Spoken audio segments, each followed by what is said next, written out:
Good afternoon. I'm Michael Mostyn, the Chief Executive Officer of B'nai B'rith Canada. For those of you who don't know, B'nai B'rith is Canada's oldest Jewish organization and has been the grassroots voice of this country's Jewish community since 1875. Our organization provides vital charitable services to our community, including affordable housing, food and clothing donations, and social programming for seniors. Our advocacy arm, the League for Human Rights, has been at the forefront of the fight against anti-Semitism and racism in this country since 1913. Our 24/7 anti-hate reporting hotline and our annual audit of anti-Semitic incidents are two of Canada's most important tools in the constant fight for justice and equality for all Canadians. Today, we have come together with an historic occasion, not just in the history of our organization, but in the history of Canada's Jewish and Black communities.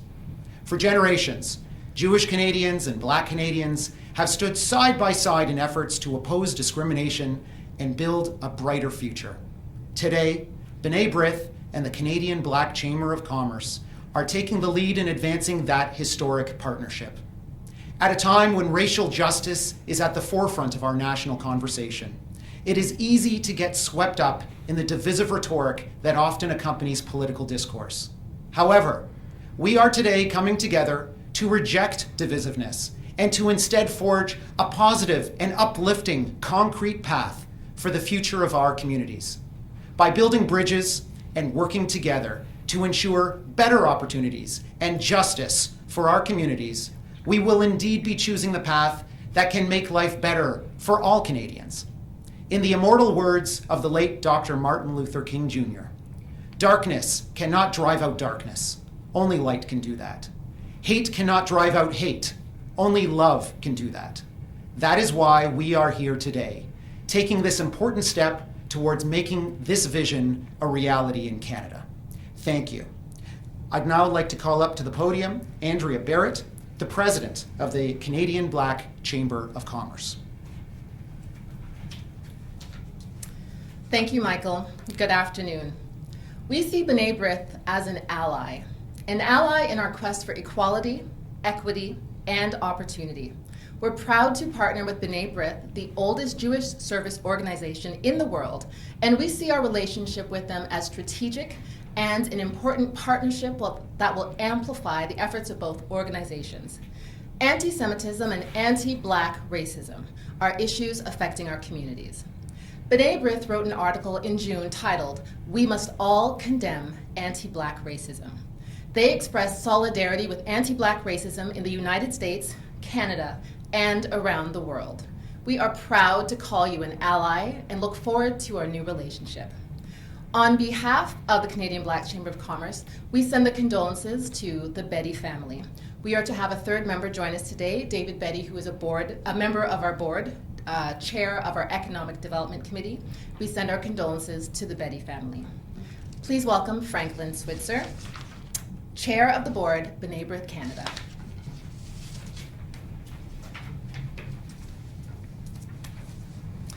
Hello, my name is Franklin Switzer, and I am Chair of the Board of B'nai B'rith Canada. I'm honored to be called upon to say a few words on this auspicious and historic occasion. As the incoming lay leader of a venerable national Jewish organization whose roots stretch back to the 19th century, I feel a special responsibility to represent the tremendous achievements of those who've come before me in this position and who have fought so hard for equal rights, social justice, and against bigotry and racism. That's the same struggle which unite the Jewish and Black communities, B'nai B'rith Canada and the Canadian Black Chamber of Commerce.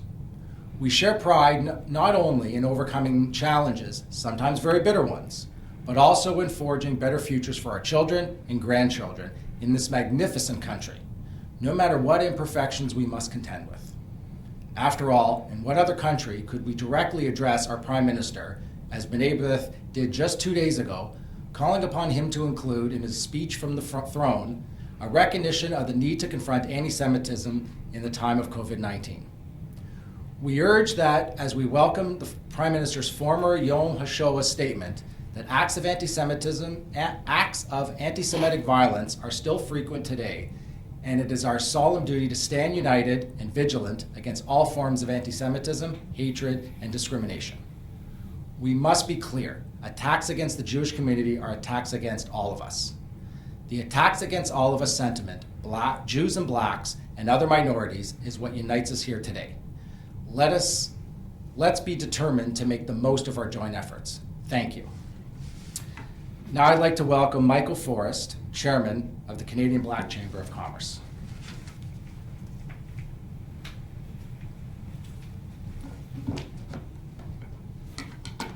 Good afternoon and thank you. I'm very proud to be here this afternoon on behalf of our board, our members across Canada, and our wonderful organization that is actually 2 years old as of August 21st, 2018. You see, we believe that economic development is a key to prosperity in Canada, and we feel that collaborating with other groups across Canada is very, very important. I want to speak to the Jamaican history of the Jewish community there, and now it translates here to Canada as well. You see, the Canadian Black community and the Jewish community have a very long history together. When we look back at the year 1909 in the formation of what's called the NAACP, that was created in Niagara Falls, Canada, which is an American organization. And of course, our Jewish brothers were there by our side, making sure that we definitely were allying across that as well. Here in Canada, moving forward in the 60s, we see persons like Bernie Farber from your community, alongside the late Bromley Armstrong, formerly was called Human Rights Commission, which we all enjoy as Canadians on this day. We want to also move forward to the 90s, where Norma Telfer, a member of our board, and a member of your community, Karen Mock, were also instrumental in what's called the Black-Jewish dialogue. Critically important. So it brings me great joy to be here to continue that dialogue and being a part of this important memorandum to continue the dialogue between the Black communities and the Jewish communities of Canada. Thank you. Let me now welcome to Mr. Aubrey Zeinberg, Chair of the Special Advisory Council of the League of Human Rights. Mr. Aubrey Zeinberg.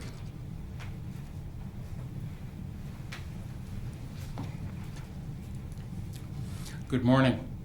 As Chair of the Special Advisory Council to B'nai B'rith Canada's League for Human Rights, I'm honored to have been asked to say a few words on this auspicious occasion. This committee, which has functioned for over 14 years, involves a panel of experts in various fields, including lawyers, academics, business, and community leaders, representing nearly 36 diverse multi-ethnic communities. Our aim is to advance the rights, well-being, and future development of all communities involved. Being here today, witnessing the signing of the Memorandum of Understanding between B'nai B'rith Canada and the Canadian Black Chamber of Commerce is personally a very special occasion. It's also the fulfillment of a long-term informal relationship to address issues of common concerns to the two communities. Foremost, of course, is the scourge of racism.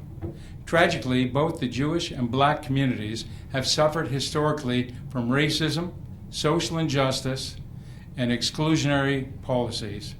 Operating as an arm of the League for Human Rights, the Special Advisory Council draws on B'nai B'rith Canada's 150 years of dealing with human rights, especially helping other communities fight for their rights. In the aftermath of the horrific killing of George Floyd and the countless related incidents that preceded it, and with the deeply troubling rise of global anti-Semitism, I believe that we are now at a turning point in our history. There's so much work that needs to be done.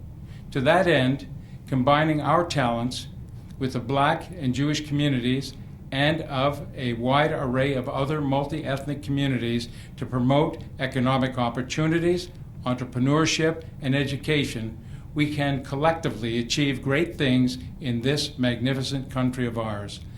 Let's proudly work together towards a brighter future for all and an uplifting example for everyone. Thank you. Michael Mostyn, if you please come back up. Well, thank you so much, Aubrey. And we are now going to be formally signing the Memorandum of Understanding between B'nai B'rith and the Canadian Black Chamber of Commerce. Following the official signing ceremony, we will be taking questions from the media. So I'd like to first call up to sign Franklin Switzer, Chair of the Board, B'nai B'rith Canada.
Well, now that that's formalized and out of the way, congratulations to all of us, and congratulations to the Black and the Jewish communities, in fact, all of Canada, and we look forward to working very, very closely together with you.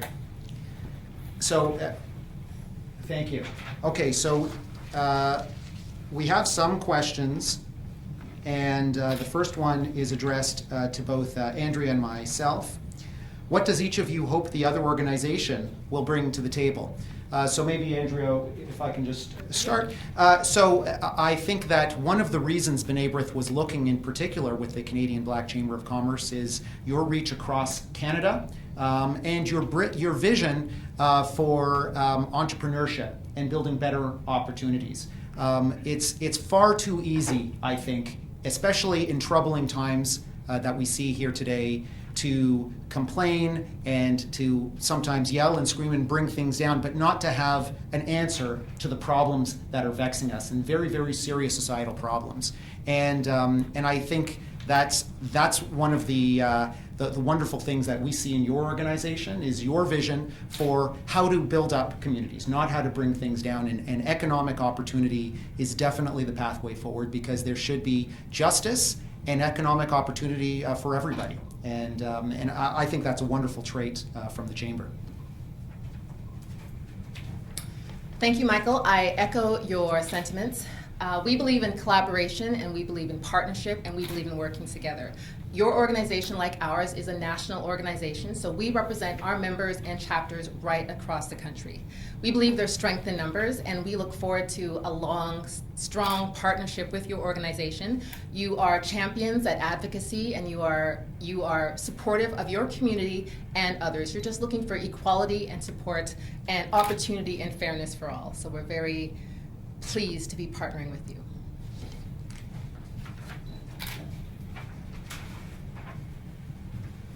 Thank you. So this is a question for the Chamber. What was the genesis of the Memorandum of Understanding, and how did your two organizations decide to join forces in this way? Andrea? Thank you, Michael. So the genesis of this partnership came from one of the members of the Canadian Black Chamber of Commerce. They recognized overlaps or strength or common interests, commonalities between our organization and between B'nai B'rith. They connected us, and immediately we were contacted by Michael and Aubrey. They recognized what the Chamber had to offer and the opportunity both organizations coming together could achieve. We believe in advocacy. Your organization has demonstrated time and time again how very, very good and skilled you are at advocacy. We recognize that you are able to support your members right across the country and help them advance. So I'm happy and pleased to say we spent a few afternoons in the summer going back and forth on the MOU, talking about your values, your goals, what you were looking for, and I'm sharing what the Chamber was looking for and our values and our goals. We found a great synergy, and again, very pleased that we're here this afternoon signing this MOU.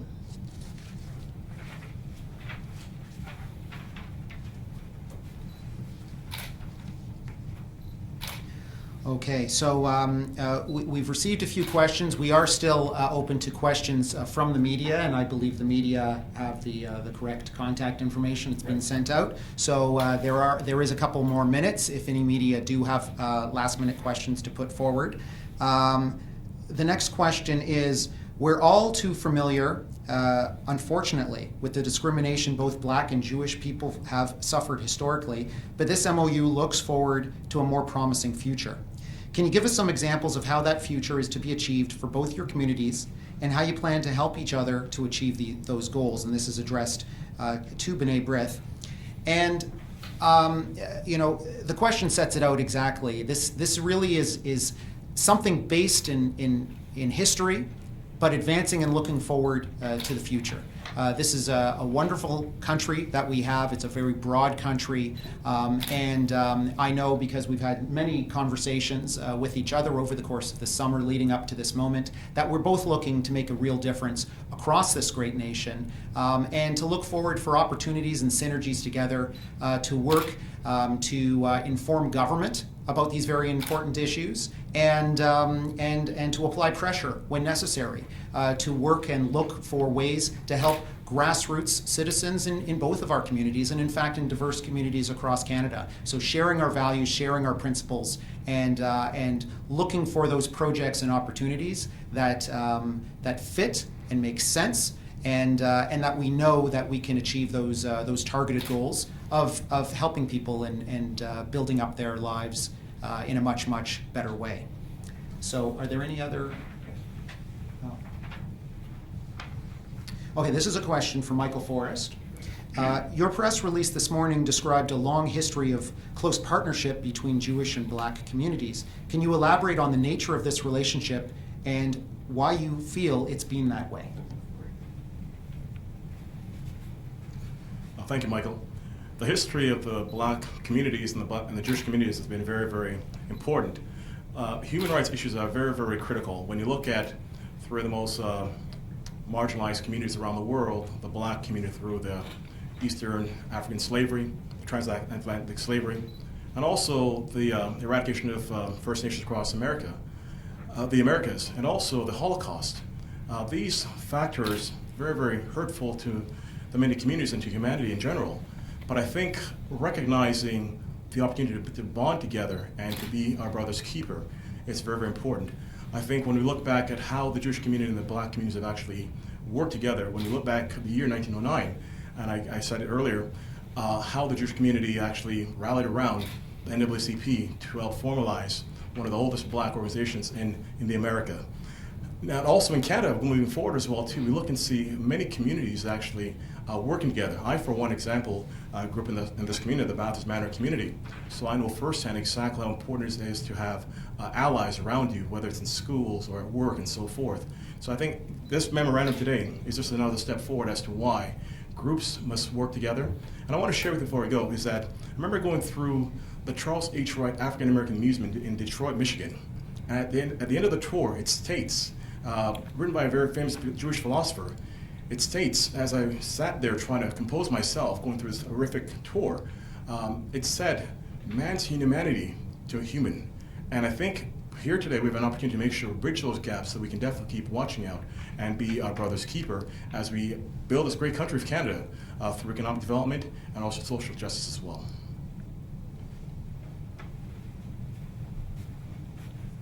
Great, thank you so much, Michael. And we have another, are there any more questions that have come forward? There's one more after this? Okay, so thank you. So I think after, this will be the second last question, and then we're going to wrap up the press conference following that. But we have a question from the media here. Where do you see the most fruitful areas of cooperation? And I think this again goes back to, as Michael just mentioned, areas of social justice and economic opportunities. These are principles and values that we both share. And I think this is something that Canadians are looking for. We've been, seeing a lot of disruptions in our society, economic disruptions, and through COVID-19, through racial tensions that we've witnessed, it started rising up in the United States, but it spread across Canada, in fact, around the globe.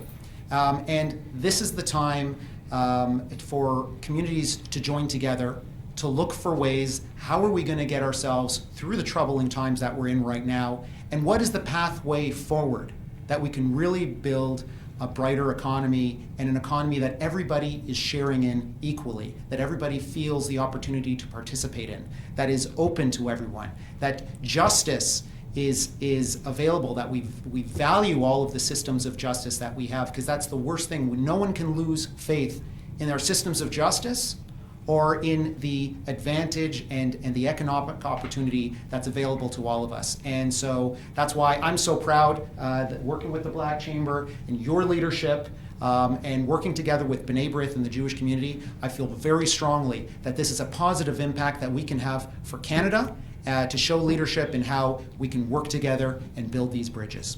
So there's one more. Okay, and this will be the last question. Okay. So this is a message. This is for Andrea and the Canadian Black Chamber of Commerce. Recalling a radio interview you gave not long ago, you spoke about stories of Black entrepreneurship that may not be well known and about expanding those opportunities nationally. Could you please elaborate? Thank you, Michael. Before I answer this question, I just want to echo everything you just said. 100% we believe in working together. The pandemic has devastated every community right across the country, in fact, around the world. And we have a problem with social justice. We've seen the rise of racism in the US and around the world. So working together, both communities, will help us in terms of entrepreneurship opportunities, in terms of advocacy, and we can't do this without each other. The entire country must come together to collaborate, rally around each other as community members and as entrepreneurs, just to get Canada back on its feet. In regards to this question, the purpose of the Canadian Black Chamber of Commerce, our sole purpose, is to encourage entrepreneurship in our community. I know, as a president of the Canadian Black Chamber of Commerce, in speaking to our members and the Black business community, that we make a significant impact to the Canadian economy. Unfortunately, our efforts aren't recognized because it's not counted. So one of the asks we had put forth to the federal government is funding for research where we can go across the country and get a good sense of exactly how Black businesses contribute to the economy. We are underrepresented in many sectors and many industries, and that is why our chamber exists. We are here to help people start businesses. We work with young people. We have a junior chamber. We want to get people get their feet wet to learn the benefits of entrepreneurship. In partnering with B'nai B'rith Canada, your community is very successful in advocacy and entrepreneurship and social justice. This partnership will allow us to work with you, and you can share best practices so we can all be successful. There are countless stories of the trials and tribulations that Black business owners have gone through, whether it being denied for loans, not receiving credit, not getting access to capital, or simply not getting the opportunity that everyone else has. Again, this partnership, this MOU, this relationship we have with B'nai B'rith Canada will help us achieve the goals that we're working towards. Okay, well, thank you so much, Andrea, and I think I can speak for all of us in just saying, this is a very, very welcome, and we're looking forward to a long and fruitful relationship and to do great things for this country here in Canada. I think we're off to a wonderful start, and we're looking forward to doing great concrete things together. So thank you to all of you for tuning in, wherever you might be, and we're wishing everybody well, and I think we're going to end the press conference right now. So thank you very much.